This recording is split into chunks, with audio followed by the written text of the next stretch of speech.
मित्रों नमस्कार। एक मिनट संजय, ठीक है। मित्रों नमस्कार। अपने बीच भारतीय जनता पार्टी के माननीय राष्ट्रीय प्रवक्ता, पूर्वी राज्यों के संयोजक और सांसद डॉक्टर संबित पात्रा जी और बेंगलोर के सांसद भारतीय जनता युवा मोर्चा के राष्ट्रीय अध्यक्ष माननीय तेजस्वी सूर्या जी आपको संबोधित करेंगे। मेरा विनम्र निवेदन माननीय संबित जी से है कि आप संवाददाताओं को संबोधित करें। धन्यवाद संजय जी। मैं आज इस मंच पे स्वागत करता हूं हमारे भाई और बीजेवाईएम के अध्यक्ष श्री तेजस्वी सूर्या जी को भी। आप सभी का अभिनंदन है, आप सभी का स्वागत है। आपने चंद दिनों पहले सदन का दृश्य देखा था बजट सेशन में, उससे पहले ओथ टेकिंग भी देखी थी आपने। संविधान के प्रति अपने हाथों में लेकर ऑपोजिशन के लीडर्स ने, खास करके कांग्रेस, टीएमसी इत्यादि के सदस्यों ने संविधान का शपथ लिया था और किस प्रकार का हो हल्ला किया था। थोड़ी देर पहले और कल से ही मैं कहूंगा कई प्रेस कॉन्फ्रेंसेस बंगाल को लेकर हुआ है, किस प्रकार संविधान की धज्जियां उड़ाई जा रही है इन इंडी अलायंस के सरकारों द्वारा, उनके नेताओं द्वारा। यह आप देख रहे हैं बंगाल में भी और कर्नाटक में भी। हम आज कर्नाटक के विषय को यहां उजागर करने के लिए बैठे हैं। आप सबने खबर दी कुछ देर पहले कि कर्नाटक के महामहिम राज्यपाल ने, the honourable governor of Karnataka Shri Thawarchand Gehlot ji ने अभी चंद घंटों पहले कर्नाटक के वर्तमान के मुख्यमंत्री सिद्धरमैया जी के खिलाफ केस चले, उनको प्रोसिक्यूट किया जाए, इसकी परमिशन उन्होंने ग्रांट किया है। आप सबको पता है इसके पीछे की पटकथा क्या है। कुछ दिनों पहले मुदा लैंड स्कैम, मुदा मतलब मैसूरू अर्बन डेवलपमेंट का ये जो अथॉरिटी है, ये जो पूरा मैसूरू में लैंड अलॉटमेंट देखती है, उसकी डेवलपमेंट को देखती है, उसमें किस प्रकार लैंड अलॉटमेंट में घोटाला हुआ है यह उजागर हुआ था। उसको लेकर कुछ सिविक सोसाइटी के लोगों ने, जो हमारे सिविल सोसाइटी के इंटेलेक्चुअल्स हैं, उनमें से कुछ टीजे अब्राहम, प्रदीप जी, स्नेहमयी कृष्णा, इन लोगों ने कर्नाटक के गवर्नर थावरचंद गहलोत जी को एक पिटीशन दिया था और पिटीशन में they had demanded that a permission should be granted for prosecuting the chief minister of Karnataka. और आज आपने देखा है कि गवर्नर ने पहले तो राज्य सरकार से पूछा था जवाब, और जवाब में राज्य सरकार ने जो सफाई दी थी उस सफाई को दरकिनार करते हुए, क्योंकि उस सफाई में तथ्य नहीं प्राप्त हुए थे, उस सफाई को दरकिनार करते हुए आज गवर्नर साहब ने सिद्धरमैया जी के ऊपर केस चले, सिद्धरमैया जी के परिवार ने, सिद्धरमैया जी ने लैंड अलॉटमेंट केस में घोटाला किया है, यह स्पष्ट होता है और इस पर केस चले, इसकी अनुमति प्रदान की है। आखिरकार यह केस है क्या? ये मुदा लैंड अलॉटमेंट फ्रॉडुलेंट केस ये क्या है? आप देखिए, मैसूरू अर्बन डेवलपमेंट अथॉरिटी जो है, इन्होंने एक नियम बना रखा है कि अगर किसी ग्रामीण क्षेत्र में कोई लैंड एक्वायर करती है, वो लेआउट के लिए, कॉलोनी के डेवलपमेंट के लिए, तो उसके बदले 50-50% एक स्कीम उन्होंने खोला है। अर्थात अगर लैंड ग्रामीण क्षेत्र का उन्होंने लिया है तो उसके एवज में जो कंपेंसेशन दिया जाएगा वो शहरी क्षेत्र में, जिसको अंग्रेजी में आप अप मार्केट एरिया कहते हैं, जहां ज्यादा लाभ होने की संभावना है, जो डेवलप्ड एरिया है, उस अप मार्केट एरिया में आपको 50% जमीन दिया जाएगा ताकि आप कंपेंसेट हो सको अपने ग्रामीण क्षेत्र के जमीन के। देखिए, 2004 में सिद्धरमैया जी की धर्मपत्नी पार्वती जी, उनके भाई ने लगभग 3.16 एकड़ जमीन, केसरी नामक के गांव है मैसूरू में, वहां उन्होंने खरीदा था। 2005 में इसकी जो मालकिन वो पार्वती जी बनी थी, जो धर्मपत्नी है सिद्धरमैया जी की। बाद में खैर ये मालूम पड़ा कि ये लैंड ट्रांसफर डील हो ही नहीं सकता था, क्योंकि ये दलित की भूमि थी। और हाल फिलहाल में ये पूरा केस उजागर इसलिए हुआ क्योंकि जिस व्यक्ति की ये 3 एकड़ जमीन थी, उस व्यक्ति ने इसे रिक्लेम किया मुद्दा से कि मुझे ये जमीन वापस दिया जाए, मुझे ये जमीन नहीं बेचना था, फ्रॉडुलेंट तरीके से मुझसे ये जमीन लिया गया है। और उस समय जब पूरा का पूरा इन्वेस्टिगेशन हुआ तो मालूम पड़ा कि मुद्दा ने ऑलरेडी पार्वती जी को, जो कि धर्मपत्नी है सिद्धरमैया जी की, उनको 14 plot up market area Mysuru में दिया जा चुका है, जो कि लगभग ये पूरा का पूरा जो स्कैम है उसमें स्पष्ट है कि जितने का कॉम्पेंसेशन होना चाहिए था उससे कई गुना अधिक अप मार्केट एरिया में 14 लैंड अलॉटमेंट्स हुए हैं। और लगभग इसका आकलन जो वर्तमान में मीडिया और जो वहां के जानने वाले लोग हैं उन्होंने किया है, the whole corruption in fact goes up to about 3,000 to 4,000 crore rupees. ये 3,000 से 4,000 करोड़ रुपए का घोटाला है। आप सोच के देखिए, इनका कोई 50 करोड़ 100 करोड़ का घोटाला होता नहीं है, उतनी की तो ये कॉफी पी जाते हैं। इनका घोटाला सब कुछ 4,000 5,000 करोड़ का ही होता है। And they all follow the footsteps of the Gandhi family. ये नेशनल हेराल्ड केस जो था, जिसमें भी ये जमीन गबन घोटाला, जमीन हड़प लेना, यह भी 5,000 करोड़ का केस था, जिसमें मां बेटे बेल पे बाहर है। बेल पे बाहर है ना, दोनों बेल पे बाहर है। अक्यूज नंबर 1 और अक्यूज नंबर 2। सोनिया जी अक्यूज नंबर 1 है और राहुल जी अक्यूज नंबर 2 है। उसमें 5,000 करोड़ का ये घोटाला था। और अभी ये जो घोटाला हुआ है ये 4,000 करोड़ का घोटाला है। आप सोच के देखिए, तू डाल डाल में पात पात। मतलब इनके बड़े नेता 5,000 करोड़, तो छोटे नेता बोल रहे हैं अच्छा हम भी कंपटीशन में छोड़ेंगे नहीं, हम भी 5,000 करोड़ करके दिखाएंगे। तो 4,000 करोड़ की लूट ये सिद्धरमैया जी ने किया है, उनके परिवार ने किया है। और आज ये भारतीय जनता पार्टी या कांग्रेस का विषय नहीं है। मैं एक साधारण नागरिक के रूप में धन्यवाद देता हूं। पहले गवर्नर इस प्रकार के केसेस पे बैठ जाते थे। पहले इस प्रकार के केसेस पे political compulsion, quote unquote, if you would remember Manmohan Singh ji, there was a term in those days of UPA, political compulsion. Political compulsion होता था कि इस पे सैंक्शन नहीं देना है। आज मैं धन्यवाद देता हूं इस प्रणाली को, इस प्रक्रिया को, कि जिसने घोटाला किया है उसे आज प्रोसिक्यूट किया जाएगा, उसके खिलाफ आज केस चलेगा। और केवल यही नहीं, आप सबने देखा होगा, वैसे तो ये केस मुद्दा घोटाले पर है, फ्रॉडुलेंट लैंड अलॉटमेंट पर है। बाकी विषय जो घोटाले के कर्नाटक पर हैं उस पर भी अभी तेजस्वी जी आपकी नजर आकर्षित करेंगे। मगर जो महर्षि Valmiki development corporation scam ST समाज के लिए था, जो पैसा महर्षि वाल्मीकि जी के नाम पे एसटी समाज के डेवलपमेंट के लिए रखा गया था, उससे लैम्बोर्गिनी गाड़ी खरीदी गई थी। लैम्बोर्गिनी गाड़ी, आप सोच के देखिए। और सिद्धरमैया साहब on the floor of assembly he agreed that well yes, इतना बड़ा नहीं, थोड़ा सा और कम कर दीजिए, वो तो ट्रांसफर हुआ है पैसा। आप सोच के देखिए, इस निर्लजता के साथ कर्नाटक में घोटाला हुआ है। और आज पूरी देश इस बात का गवाह देगा कि हां, मोदी जी के इस राज में जो भ्रष्ट होते हैं उन्हें छोड़ा नहीं जाता है।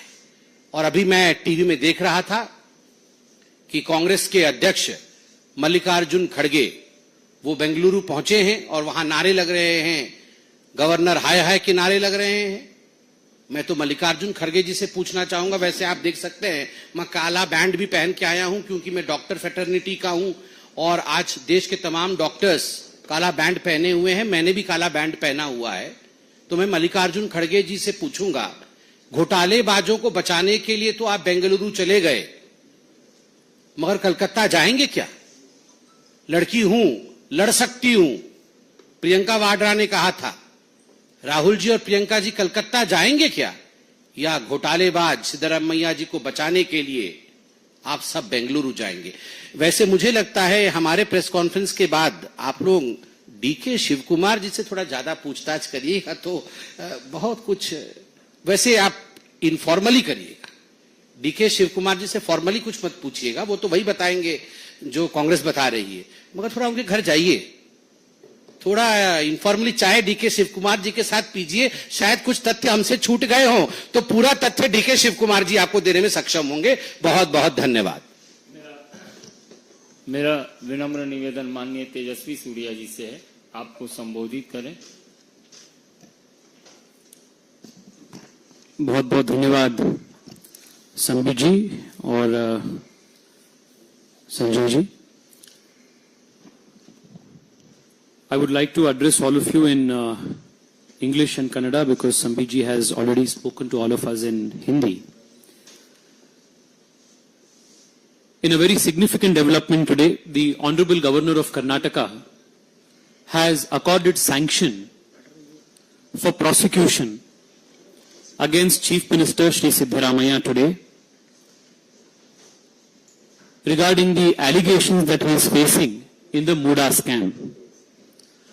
Over the last few months, the Bharatiya Janata Party, as well as many social activists and RTI activists in Karnataka fighting for transparency and probity in public life, have been raising the issue of the irregularities, the illegalities in the allotment of the compensatory sites to Srimati Parvati, Honorable Chief Minister Siddaramaiah ji's wife, by the Muda authority. In the last couple of months, the RTI activists had also written to the governor seeking for permission to launch prosecution against the Chief Minister. The allegations against the Chief Minister are so grave and so serious in nature that the government of Karnataka under the leadership of Chief Minister Siddaramaiah itself appointed earlier a single-man inquiry commission headed by a former retired IAS officer, and a couple of weeks later the Chief Minister and the Karnataka government also appointed another commission to inquire into these allegations, headed by a former judge of the Karnataka High Court. So the allegations are so serious that their own government has constituted not one, but two commissions of inquiry, one headed by a retired IAS officer and one headed by a former judge of the Karnataka High Court to look into these allegations. Therefore, the Congress party's argument today that the action of the governor to provide sanction for prosecution is colored politically is not right. It falls on fallacious grounds because the government itself, the Karnataka government itself at the highest levels was convinced that there is some kind of irregularities, is why they had appointed two commissions to look into these allegations. Sambit ji has spoken briefly about what these allegations are. For the benefit of the public at large, I would want to very briefly, succinctly say what this allegation is. In 1992, 3 acres, 16 guntas of land in this village called Kesare near Mysuru, belonging to one Shri Ninga, was preliminarily acquired for making of a layout. In 1997, the final notification was made. Chief Minister at that time, the Deputy Chief Minister at that time was Siddaramaiah. In 1998, after the final notification, after a year after lapsing of the final notification, when Siddaramaiah was continuing to be the Deputy Chief Minister, the government of Karnataka denotifies the very same 3 acre, 16 gunta land. In 2003, when Congress government was in power, the same land that was denotified is transferred back to the name of the original owner of the land, Shri Ninga. In 2004, by which time the layout was already formed, Siddaramaia's son-in-law, Mallikarjun, purchases the land, the said 3 acre 16 gunta land, from this original landowner after the denotification. The point to be remembered here is at the time of the preliminary notification, at the time of the secondary notification, and at the time of the denotification, it was Siddaramaiah who was the Deputy Chief Minister. And after the land is purchased by his son-in-law, the same 3 acre 16 kunta of land through a gift deed is registered in the name of Srimati Parvati, who is Mr. Mallikarjun's sister, that is Siddaramaiah's wife. And thereafter, they apply for compensation to Muda. And while other allottees, other landowners whose lands were acquired adjacent to this particular land are allotted sites in not so upmarket locations, in only the case of Srimati Parvati, because she happens to be the Chief Minister's wife, 14 sites are allotted in the most upmarket, most expensive area of Mysuru, in lieu of the sites that were in lieu of the 3 acre 16 gunta land that was acquired. When this decision was made by Muda to compensate Siddaramaiah's wife by providing 14 sites in an upmarket locality, Siddaramaiah's son, Mr. Yatindra, was the MLA from Mysuru and was also a member of the Muda Council, and he was part of the meeting when this decision was taken. When Siddaramaiah was the Deputy Chief Minister, the land was denotified. When he was the Chief Minister, the son-in-law purchases the land and through a gift deed gifts it to his wife. When Siddaramaiah was the Chief Minister again, his wife applies for compensation from Muda, who sits in the Muda Council when the resolution is passed. The Chief Minister's son, who is the MLA, he sits in the meeting, and then he awards 14 sites in an upmarket locality in the name of his mother. This in gist is the modus operandi of the Muda scam, which is not very different from the National Herald case or the kind of allegations that Mr. Robert Vadra is facing in many of his land deals. वैसे तो इन सभी कांग्रेस नेताओं ने जमीन से जुड़े हुए नेता है, इसलिए इनका लगाव जमीन से इतना है. Today the Honorable Governor has accorded sanction. I was seeing in a couple of news channels that the Congress leaders are saying that this is a governor versus government issue. This is not a governor versus government issue. This is a very serious issue of irregularity and corruption.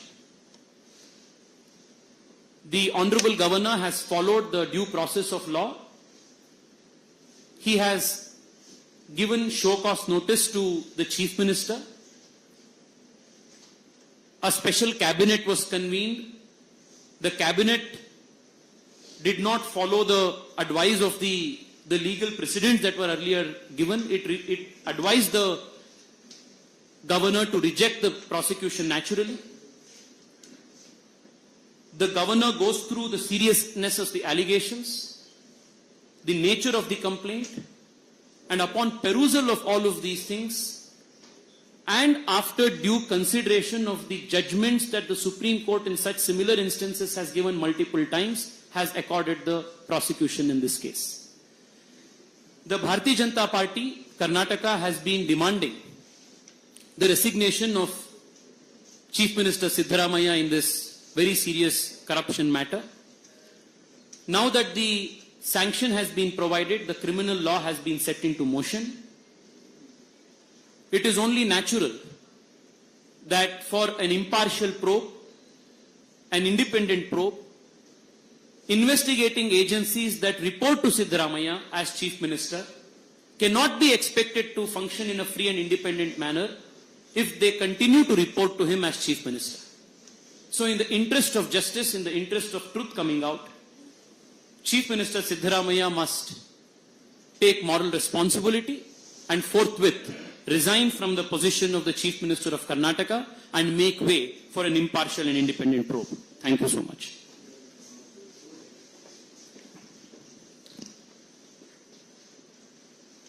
ಮಾನ್ಯ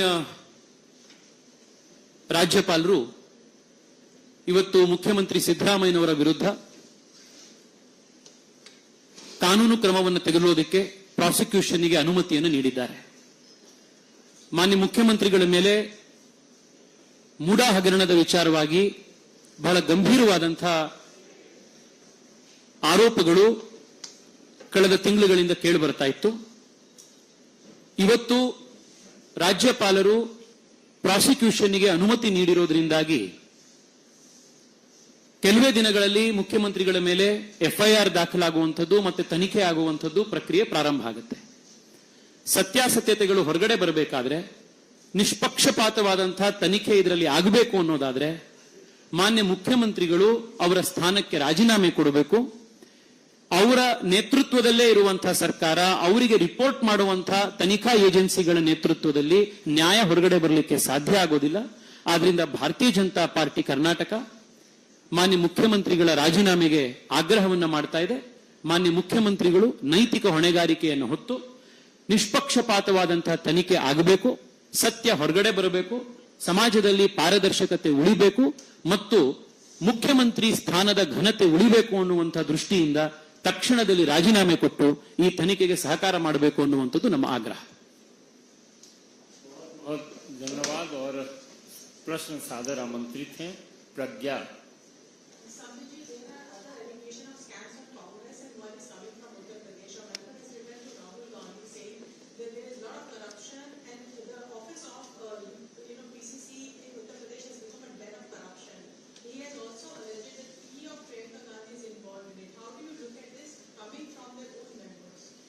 So it's very natural. As far as corruption and Congress are concerned, both of them are married to each other. Congress is married to corruption. And not from today, since time immemorial, whenever Congress was formed. So when such allegations, I also read the letter of the Congress partyman from Uttar Pradesh, alleging that there has been humongous corruption in the party itself. And the party office of Uttar Pradesh of Congress has become a den of corruption. These are quite serious allegations. But I feel these all fall into deaf ears. Either it is Kolkata or it is Congress. The Congress party very conveniently chooses and picks up issues where it will attack others. But when it comes to themselves, they are quite oblivious about the fact that they don't want to pick up these issues. Shailendra DD. सभी जी, आपने कहा कि आप काली पट्टी बांध रहे हैं, आप खुद एक डॉक्टर है. ममता बनर्जी के राज में जिस तरह का एक घटना देखने को मिली, देश भर में उसको लेकर गुस्सा है. डॉक्टर न केवल कोलकाता में बल्कि दिल्ली में दर्शन कर रहे हैं. ममता बनर्जी भी एक तरह से सड़क पर उतरी तो खुद अपने राज में उनके इस तरह का घटना हुआ, उन पर आरोप लग रहा है कि उन्होंने बहुत सारे तथ्य छुपाए उनके प्रशासन में. क्या कहना है उनका जो रवैया इस घटना के बाद? देखिए, आपने बिल्कुल सही कहा कि आज मैं भारतीय जनता पार्टी के स्पोक्स पर्सन और एक मेंबर ऑफ पार्लियामेंट के नाते तो बैठा ही हूं. यह मंच उसी का मंच है. मगर मैं प्रोफेशनली एक डॉक्टर भी हूं, मैं एक सर्जन भी हूं. आज मैं अपने कम्युनिटी के साथ, जो हमारे डॉक्टर बंधु हैं, जिन सब ने आज अपने हाथों पर, अपनी कलाई पर, जिन्होंने आज काली पट्टी लगाए हुए हैं बाहों पर, मैंने भी आज काली पट्टी लगाया हुआ है, so that I can stand in solidarity with my doctor friends. जो चिकित्सक होता है वो अपना पूरा जीवन इस देश की सेवा के लिए और रोगियों की सेवा के लिए व्यतीत करता है. और मुझे बड़ा आश्चर्य होता है जिस प्रकार का जघन्य कांड बंगाल में हुआ है, उस जघन्य कांड को छुपाने का प्रयास किया गया. उस जघन्य कांड के ऊपर पर्दा डालने की कोशिश की गई और खुद मुख्यमंत्री द्वारा किया गया।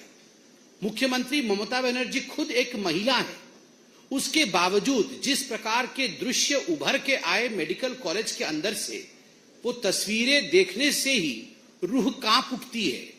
अगर तस्वीरें चीख चीख कर इस प्रकार की व्यथा बयां कर रही है, तो आप सोचिए हमारी वो बहन जिसके साथ इस प्रकार का कुकृत्य हुआ, उसको उस समय किस प्रकार की पीड़ा और किस प्रकार के दर्द को सहना पड़ रहा होगा। आनंद फानन में 40-50 डॉक्टरों को आज ट्रांसफर किया गया है। क्यों किया गया है? उसके पीछे क्या कारण है? क्या छुपाना चाहती है ममता बनर्जी?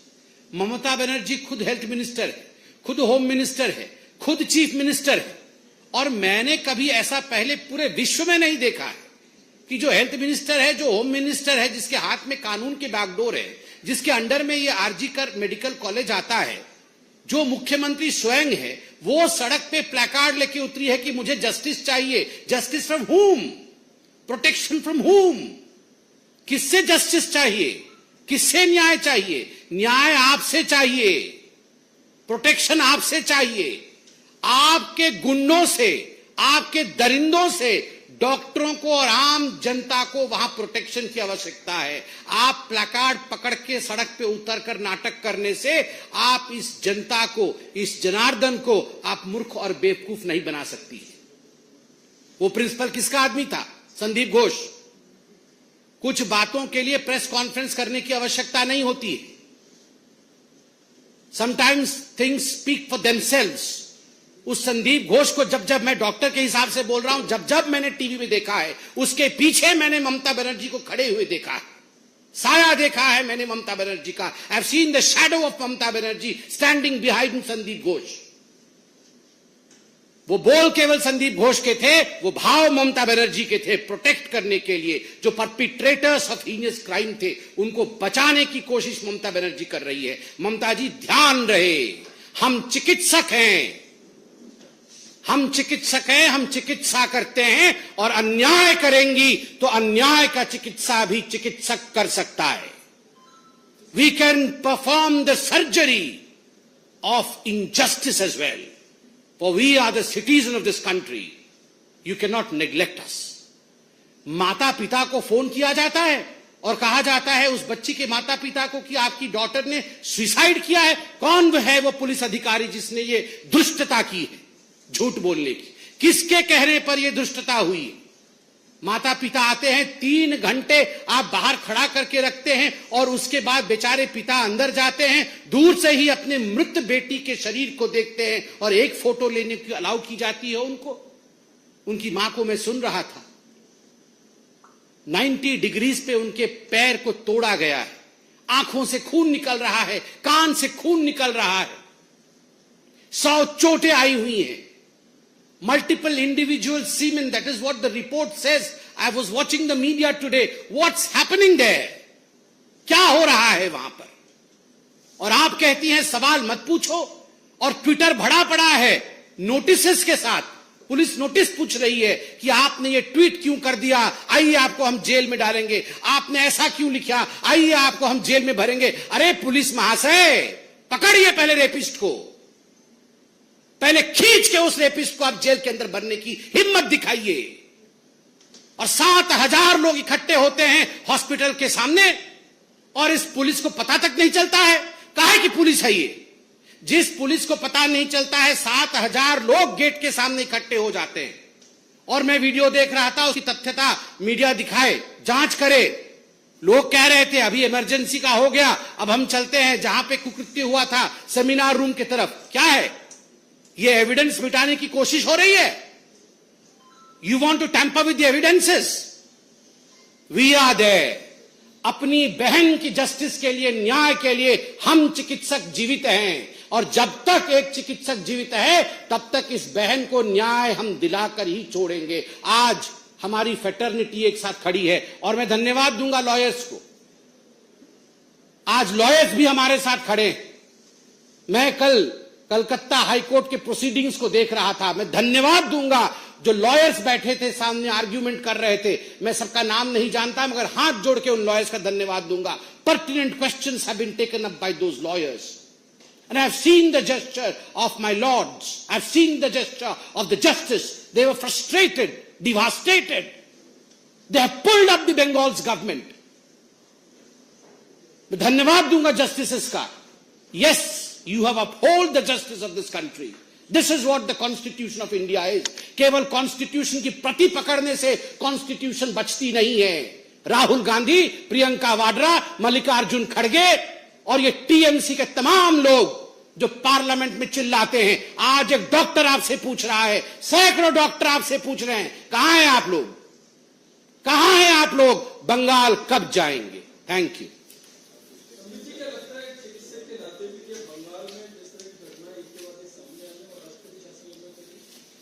इसका निर्णय प्रेस कॉन्फ्रेंस में नहीं होता है. इसका निर्णय बहुत उच्च स्तरीय बैठकों इत्यादि में होता है. I will recuse myself to comment on such issues on a high pedestal of Bharatiya Janata Party. It's a matter of government. आप सब सादर आमंत्रित हैं. हमारी अगली बैठक होने जा रही है जिसके फोटो अपॉर्चुनिटी के लिए आपको आमंत्रण दिया गया था. आप आए.